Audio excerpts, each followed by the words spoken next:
O'zingizni tanishtiring. Men Razoqova Malika Sharifjon qiziman. Nechinchi sinfsiz? 8-sinfman. 8-sinf.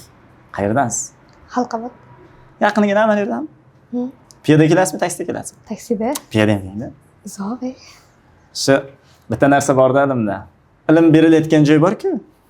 Ilm berilayotgan joyga qanchalik mashaqqat bilan yetib borsangiz, ilmingiz bir kunda 100% deb oladigan bo'lsa, 70% sizga yuqar ekan. Qiyinchiliklar siz yetib kelsangiz 100% bilimdan 40% yuqar ekan. Ko'proq qiyinchilik bilan kelingizlarda piyoda yuringizlar. Men abituriyent paytimda 7 kilometr borib, 7 kilometr piyoda kelganman. Kim bo'lmoqchisiz? Men sudya bo'lmoqchiman. Sudya. Ingliz tili bilan yana qaysidan tayyorlanyapsiz? Faqat hozircha ingliz tili. Nega aynan sudyachilikni tanladingiz? Sudyalikni tanladingiz? Shu jamiyatda adolatni o'rnatish, insonlarga yaxshilik qilish. Jamiyatda adolat o'rnatish, to'g'ri. Ustozingiz bironta o'quvchidan sizni dadangiz kim, nima ish qiladi deb so'raganmi, so'ramaganmi? Yo'q, so'ramagan. So'ramagan. Agar so'rasa, siz o'shanda adolatlilik bo'ldi deb tasavvur qilasizmi, adolatsizlik bo'ldi deb tasavvur qilasizmi? So'rasa.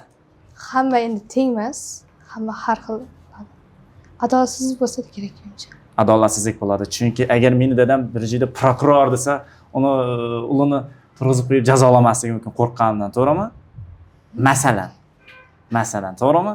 Men dadam bozorda sotuvchi yoki meni dadam hech narsa ish qilmaydi, uyda dehqonchilik qilamiz desa, uni dars qilmay kelsa, qo'rqmay urishib, jazolasa, bu dars qilmay kelsa ham men dadam prokuror deb ikki tursa tanishtirgan-ku o'z dadasini. O'sha payt unga indalmasa, bu nimani namoyon qilgan bo'ladi bunda? Adolatsizlik. Adolatsizlik. To'g'ri. Adolat sizning nuqtai nazaringizda teng qarash. Teng huquq. To'g'ri.